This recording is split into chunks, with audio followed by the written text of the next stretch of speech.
Hola, buenas. Soy Ismael Martín, del Servicio de Cirugía Ortopédica y Traumatología del Hospital Universitario de Navarra, y vengo a hablar de la pseudoartrosis de escafoides, tanto su evolución diagnóstica, desafíos y abordajes terapéuticos. Este trabajo está autorizado por la doctora Susana García. En cuanto a la introducción, ¿qué consideramos una pseudoartrosis de escafoides? Pues toda aquella falta de consolidación ósea tras una fractura de escafoides. Generalmente hablamos de ello a partir de los 6-9 meses.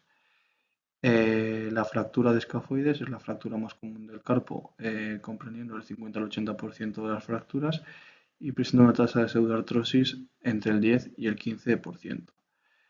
Principalmente el desafío que presenta esta estructura ósea es la vascularización que le llega, ya que presenta un suministro de sangre retrógrado, el 80% a través de la arteria radial dorsal, lo que predispone a una necrosis del polo proximal. El escafoides se localiza en la primera fila del carpo, siendo el hueso de localización más radial. Juega un papel importante ya que está considerado como el puente entre las filas proximal y distal del carpo, jugando un papel relevante en cuanto a la estabilidad carpiana. Una complicación que puede presentar la pseudoartrosis de escafoides es la deformidad en joroba o humpback, ya que esto produce un colapso volar del escafoides alterando toda la cinemática de la muñeca, lo que a la larga puede provocar una progresión a una muñeca tipo snack, que en función de los estadios en los que se encuentre, pues va a haber distintos tipos de artrosis, empezando por una artrosis radioescafoidea y según vaya avanzando esa artrosis, afectará a otras estructuras como la artrosis escafo-capitate, artrosis capitate semilunar y en el último estadio, artrosis radiosemilunar. En cuanto al diagnóstico de la pseudoartrosis, ¿qué nos encontramos? Pues un paciente clínicamente con un dolor tipo insidioso localizado en la muñeca a la altura de la tabaquera anatómica principalmente y una limitación de la movilidad de la muñeca, tanto en la flexoextensión de muñeca como en la desviación radial y cubital. En cuanto a las técnicas de imagen, primera puerta de entrada es la radiografía en proyecciones AP, lateral y en desviación cubital. El problema de la radiografía es que hasta un 20% pueden presentar falsos negativos en los que no se detecte la pseudoartrosis. Como gold estándar tenemos el TAC escáner, sobre todo para detectar la presencia de puentes óseos o deformidades y de cara a una planificación quirúrgica. Y otra prueba interesante es la resonancia, sobre todo para evaluar la vascularización del polo proximal del escafoides de cara a detectar una posible necrosis avascular. En cuanto a la clasificación de la pseudoartrosis de escafoides, existen distintos tipos de clasificaciones. Hemos elegido principalmente la clasificación de Slade y Dodds, basada en factores clínicos, radiológicos y quirúrgicos, que se dividen principalmente en distintos grados. Los grados 1 a 3 hablaríamos de una pseudoartrosis fibrosa, lo que se consideraría estable. En los grados ya 4 a 6 hablaríamos de una inestabilidad a nivel de la pseudoartrosis, con la presencia de quistes, esclerosis y deformidad. En cuanto al tratamiento quirúrgico, ¿qué objetivos se buscan? Sobre todo, restaurar la alineación anatómica del escafoides, estabilizar el foco de fractura y aportar biología a través de un injerto si fuese necesario. Lo que sí que se ha evaluado que existe consenso es que la fijación rígida es el factor más determinante para el éxito. En referencia a las técnicas de fijación, principalmente como opciones tenemos el tornillo y la placa. Actualmente el gold estándar está considerado los tornillos de compresión sin cabeza. Como innovación tenemos la opción de emplear un doble tornillo que nos proporciona una mayor estabilidad rotacional y reduce el riesgo de fallo mecánico en fracturas inestables. En cuanto a las placas volares, hablaríamos que estas están indicadas en caso de rescate o pérdida ósea masiva, como ventaja que nos da una estabilidad extrema en el foco de fractura pero desventaja es que muchas veces estas placas producen irritación tendinosa por la localización y la posición en la que se sitúan, lo que nos suele abocar a una segunda cirugía. En cuanto al injerto óseo, principalmente existen dos tipos de injerto óseo, el no vascularizado y el vascularizado. Del no vascularizado se puede obtener de dos localizaciones, radio distal o cresta ilíaca. Consideraríamos indicada esta opción para aportar biología en caso de que el polo proximal del escafoides se haya constatado que recibe irrigación, por ejemplo, a través de una resonancia. En caso de que haya presencia de necrosis avascular, nos tendríamos que ir ya al injerto vascularizado, principalmente a nivel del radio distal a través de la arteria suprarretinacular intercompartimental 1-2. O, si no, otra opción sería el cóndilo femoral medial como injerto libre. Este injerto nos aporta una alta tasa de éxito y excelente calidad biológica. Como inconvenientes tiene pues la necesidad de obtenerlo a nivel femoral. En los últimos estudios publicados existe la tendencia de que algunos autores sugieran que únicamente con la fijación de doble tornillo y el refrescado y el curetaje y desbridamiento del foco de pseudoartrosis, el injerto podría ser no siempre necesario. En la imagen de la derecha podemos ver, por ejemplo, el injerto de tipo Zeidenberg de radio distal. Como innovación en la pseudoartrosis de escafoides tenemos la artroscopia seca. Esta técnica nos permite realizar un procedimiento mínimamente invasivo sin el uso de fluidos, principalmente suero. ¿Qué ventaja nos aporta? Pues una mejor visibilidad, ya que no hay presencia de turbulencias, una preservación total de la biología y la cápsula articular, ya que al no introducir suero no expandimos las estructuras, y un menor edema posoperatorio por el mismo motivo. Esta artroscopia principalmente es ideal en el caso de desbridamiento del foco y compactación de injerto óseo asistido por cámara, en el cual el injerto se introduciría a través de una cánula. A la hora de evaluar una pseudoartrosis de escafoides, como primer paso tenemos que evaluar la estabilidad y la alineación del escafoides. Como segundo punto, habría que evaluar la vitalidad del polo proximal del escafoides, es decir, presencia o ausencia de necrosis avascular, esto a través de la resonancia. Y ya una vez tenemos estos parámetros evaluados, habrá que seleccionar la técnica, ya que si presentamos una pseudoartrosis estable y vital, nos podríamos ir a una fijación percutánea ayudada por artroscopia. En cambio, si hablamos de una pseudoartrosis inestable o con presencia de joroba, habrá que hacer un abordaje abierto desde volar con el aporte de injerto estructural. Y en caso de que haya necrosis avascular del polo proximal, pues tendríamos que emplear injerto vascularizado. En un artículo publicado en la revista de cirugía de mano en 2022 del grupo del Dr. Duncan Van Nest acerca de la pseudoartrosis de escafoides, hicieron una revisión de las estrategias quirúrgicas. Este grupo del Albert Einstein Medical Center propuso un esquema terapéutico en función de los distintos hallazgos. En caso de una pseudoartrosis primaria con polo proximal vascularizado, proponen la fijación con tornillos sin cabeza con autoinjerto no vascularizado de radio distal. En caso de que el polo proximal no esté vascularizado y no esté fragmentado, la fijación la haríamos con un tornillo sin cabeza con autoinjerto vascularizado de radio distal. Pero por el contrario, si estuviese fragmentado, pues ya nos iríamos a un injerto osteoarticular vascularizado de cóndilo femoral medial.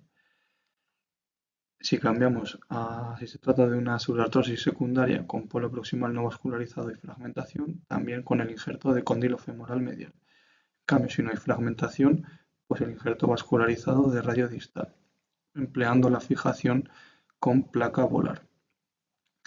Si el polo proximal está vascularizado en la pseudoartrosis secundaria, volveríamos a emplear la placa volar con el autoinjerto no vascularizado del radio distal. Y en caso ya de que nos encontremos en el escenario de que hay una muñeca tipo SNAC, habría que realizar tratamientos de rescate como una escisión de escafoides y la fusión intercarpiana. Ahora hablaremos de ciertas técnicas quirúrgicas. En casos de pseudoartrosis de la cintura del escafoides con un polo proximal viable, emplearíamos una técnica de abordaje a nivel palmar, a través del flexor carpis radialis. Estructuras nobles a tener en cuenta a través de este abordaje sería la arteria radial principalmente. Y de técnicas quirúrgicas tendríamos principalmente dos opciones, el Matisse-Rousse y el Fix-Fernández. Matisse-Rousse aportando un injerto óseo esponjoso o el Fix-Fernández aportando injerto córtico-esponjoso trapezoidal, normalmente adquirido de la cresta ilíaca y que requiere además un aporte de fijación interna estable a través de tornillos principalmente, o también se podrían emplear agujas. Presentamos el caso clínico de un paciente de 30 años que acude a consulta, refiere una caída hace 7 años y desde entonces un dolor de tipo insidioso en la muñeca. A la exploración física presenta limitación de la movilidad, tanto en flexoextensión como en desviación radial y cubital, y a la palpación presenta dolor en tabaquera anatómica. En la radiografía se puede ver la presencia de una pseudoartrosis de escafoides a nivel medio. Este paciente se intervino mediante la técnica de Matisse-Rousse, empleando posteriormente una inmovilización de yeso braquiopalmar, que al mes se recortó a yeso antebraquial. Durante 3 meses este paciente estuvo inmovilizado. A los 10 meses se empieza a ver consolidación en el borde radial del escafoides y actualmente a los 3 años el paciente presenta una consolidación completa con leve limitación en los últimos grados de flexoextensión de la muñeca únicamente, sin dolor. Siguiente caso es un paciente de 19 años que acude a consulta refiriendo 8 meses de dolor en muñeca izquierda tras haber sufrido un traumatismo con un balón. A la exploración física igualmente presenta limitación en la movilidad de la muñeca, flexoextensión y desviaciones. En la radiografía se ve una pseudoartrosis del polo proximal del escafoides, por lo que se le pide una resonancia magnética, en la que informan pseudoartrosis del polo proximal del escafoides sin signos sugestivos de necrosis avascular. Y a nivel de la esteroide radial informan de una artrosis refiriéndose a una muñeca tipo SNAC estadio 1. Al paciente se le intervino en nuestro centro igualmente con la técnica de Matisse-Rousse e igualmente que el paciente anterior, inmovilización con yeso braquiopalmar, que al mes se recorta a yeso antebraquial y durante 3 meses el paciente permanece inmovilizado. A los 5 meses de la intervención quirúrgica se puede ver en la radiografía que ya presenta consolidación, el paciente se encuentra completamente asintomático y únicamente presenta limitación en los últimos grados de flexoextensión de muñeca. En cuanto a la pseudoartrosis del polo proximal con un polo proximal avascular, en este caso la técnica puede ser abierta o artroscópica y la fijación incluso se puede hacer de manera percutánea. Para abordar el polo proximal del escafoides es mejor la vía de abordaje dorsal a través del extensor pollicis longus. Y únicamente a tener en cuenta es que a veces para conseguir un correcto posicionamiento de la fijación del tornillo se debe hacer una resección de la cresta palmar del trapecio, como podemos ver en la imagen, y la fijación se realizaría en este caso con un tornillo. La artroscopia a través de los dos portales, principalmente el portal mediocarpiano cubital, que lo emplearíamos para la óptica, y el portal mediocarpiano radial, que sería nuestro portal de trabajo. A través de la artroscopia podemos realizar desbridamiento del foco de pseudoartrosis, reducción del polo proximal empleando una aguja de Kirchner como joystick o incluso el aporte del injerto óseo esponjoso a través del portal mediocarpiano radial empleando una cánula. En cuanto a la fijación percutánea, esta se puede realizar por dorsal o por palmar. Y el abordaje también se puede hacer un abordaje proximal o abordaje distal. En caso de hacer un abordaje proximal, como referencia de orientación y dirección del material de osteosíntesis, se toma el centro de la articulación escafo-trapecial. En cambio, si hacemos el abordaje desde distal, la dirección y la orientación de la fijación debe ser teniendo en cuenta el ángulo hacia el ángulo cubital proximal del escafoides en la inserción del ligamento escafolunar. Preferiblemente, en este tipo de fijación percutánea se prefiere el empleo de tornillos canulados. En la imagen podemos ver un caso que se realizó de fijación percutánea y si nos fijamos en el radio se ve el defecto óseo que se ha empleado como injerto para la pseudoartrosis. En este caso clínico tenemos un paciente de 19 años que sufrió una caída hace 8 meses y desde entonces refiere dolor en la muñeca y limitación funcional para la flexoextensión y la desviación radial y cubital. En la radiografía vemos ahí la presencia de una pseudoartrosis que se realiza un estudio a través de resonancia, se completa a través de la resonancia en la que informan de pseudoartrosis de la cintura del escafoides no desplazada con signos de malunión y extenso edema óseo de ambos fragmentos, con posible osteonecrosis del polo proximal. Además, también refieren la presencia de un DISI con severo derrame articular del cuerpo y moderado radiocubital distal y un ángulo escafolunar en la resonancia de 82 grados. Por lo tanto, este paciente se intervino de manera artroscópica por artroscopia de muñeca seca, en la que, como vemos en las imágenes, pues los bordes esclerosos que se deben curetar hasta encontrar hueso sano. Se le realizó un aporte de injerto óseo esponjoso del radio distal y se hizo una fijación percutánea mediante tornillos Accutrack micro. Este paciente, posteriormente a la cirugía, se le inmovilizó mediante una férula antebraquial dorsal. A las 2 semanas de estar con la inmovilización de la férula antebraquial dorsal, se le retira y se le cambia por una órtesis de muñeca semirrígida para que empiece a movilizar. Y este es el control a las 5 semanas en la que se ve la fijación con el tornillo Accutrack y en el radio distal vemos el defecto óseo del que se cogió el injerto que se aportó en el foco de pseudoartrosis.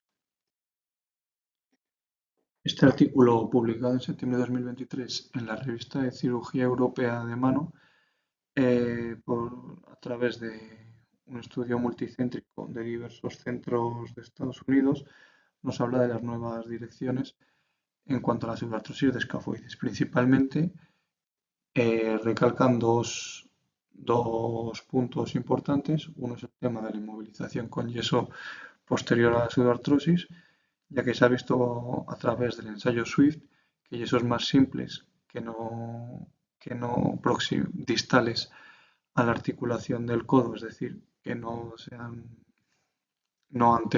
yesos antebraquiales en vez de braquiopalmares, e incluso sin necesidad de realizar una extensión al primer dígito, obtienen resultados similares de curación a yesos más complejos. E incluso en fracturas subagudas, estos yesos simples consiguen tasas de éxito de hasta el 96%. Y el otro punto innovador que recalcan es la fijación con doble tornillo. En el estudio pues han demostrado que la configuración que proporciona mayor estabilidad a la fijación es la configuración de dos tornillos paralelos. Con esta configuración se consiguen mejores resultados, sobre todo en fracturas inestables o conminutas, representando tasas de unión más altas. Y en cuanto a la orientación de estos tornillos, pues depende un poco de la anatomía del paciente y el acceso quirúrgico que tengamos no siendo superior una respecto a la otra en términos de estabilidad. Si lo hacemos en el plano sagital, se deberá hacer una inserción anterograda y en cambio si el acceso es de manera coronal, pues la inserción deberá ser retrógrada. Y en cuanto a los resultados de las cirugías de pseudoartrosis de escafoides, con las técnicas modernas de osteosíntesis y aporte de injerto óseo, se consiguen tasas de unión entre el 85 y el 100%. Principalmente a tener en cuenta como factores de mal pronóstico son el tabaquismo del paciente como factor crítico, un retraso en el tratamiento mayor de 5 años o una artrosis preexistente, que ya haya la presencia de una muñeca estanca. Y en cuanto a la recuperación en estos pacientes, suele tener una buena recuperación, con la mayoría recuperando una fuerza refuncional y con una reducción significativa del dolor. Como conclusiones de este trabajo, tenemos la pseudoartrosis de escafoides requiere una estrategia personalizada e individualizada, que la biomecánica a través del doble tornillo y la biología a través de injertos vascularizados han revolucionado los resultados, ofreciendo unas tasas de éxito de unión muy elevadas, y que la artroscopia ofrece una alternativa menos traumática con alta precisión de cara a la cirugía. Y esta es la bibliografía que he empleado para poder realizar mi trabajo. Muchas gracias.